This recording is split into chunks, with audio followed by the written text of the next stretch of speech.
क्या कोई विद्यार्थी कम उम्र से ही साक्षी की साधना कर सकता है? बिल्कुल स्वागत है। मैंने स्वयं ही बहुत छोटी उम्र में स्कूल में हाई स्कूल डेज में ही ध्यान सीखना शुरू कर दिया था। और ओशो का मुख्य बिंदु ध्यान साधना का है साक्षी। क्योंकि ये शब्द सब लोगों ने सुना नहीं है, मैं 5 मिनट लूंगा थोड़ा सा समझा दूं।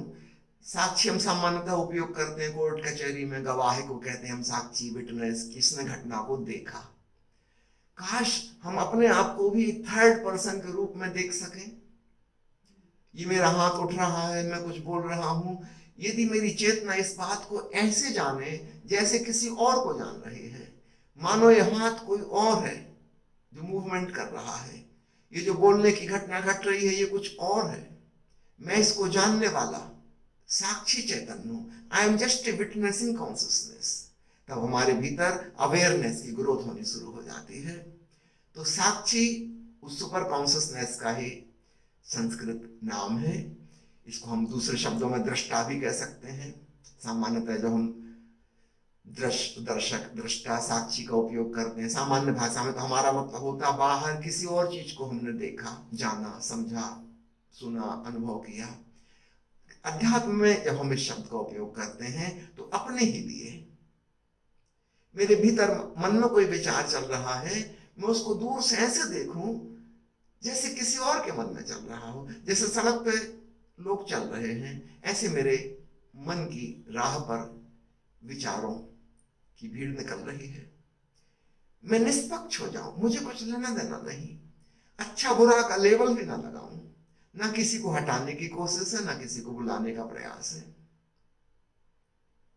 दूर से देख रहा हूं, इस दूर से देखने का नाम साक्षी है। तो हम शुरुआत करते हैं अपनी शारीरिक क्रियाओं से, क्योंकि वो सबसे हमारा स्थूल फिजिकल बॉडी है, उसके मूवमेंट्स के प्रति सजग होना। नेक्स्ट स्टेप हम पहुंचते हैं अपनी इंद्रियों की सेंसिटिविटी पर, देखते हुए कि चाय पीते हुए, कि भोजन करते हुए, कि स्नान करते हुए, जहां कहीं हमारी संवेदनशीलता है उसमें हम और अवेयर हो जाएं।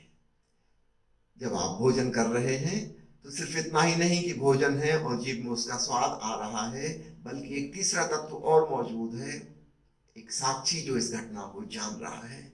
और आप पाएंगे कि अद्भुत, ऐसा स्वाद तो कभी ना जाना था जैसा अब जान रहा हूं। सामान्यतः भोजन करते वक्त हमारा चित्त यहां वहां भाग दौड़ कर रहा था, चंचल। जब आप साक्षी होकर जाएंगे तो केवल स्वाद ही रह जाएगा और आप उसके जानने वाले।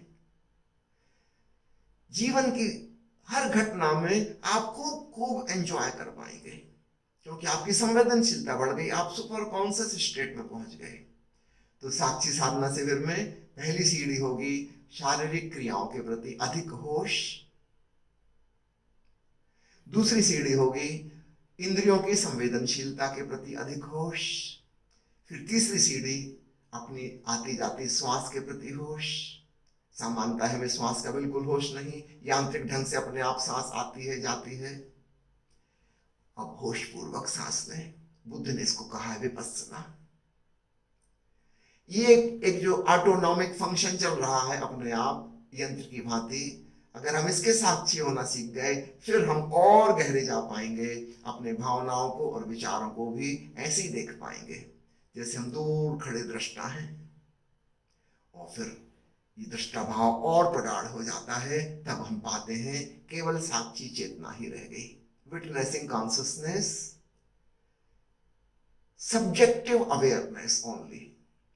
अब जानने को कुछ नहीं है, क्योंकि जब हम अत्यंत सजग होते हैं भीतर तो सारी भावनाएं, सारे विचार धीरे धीरे विलीन हो जाते हैं, कुछ बचता ही नहीं।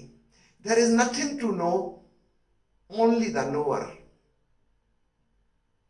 यह ध्यान की परम अवस्था हो जाती है, वहां से समाधि में डुबकी लग जाती है। उम्र का कोई बंधन नहीं है, और जैसा कि हमने थोड़ी देर पहले समझा कि जितनी छोटी उम्र में हम सीख जाए कोई चीज उतने आसान होती है। तो निश्चित रूप से ध्यान साधना भी काश स्कूल में एक अनिवार्य शिक्षा का हिस्सा हो जाए तो कितना सुंदर हो।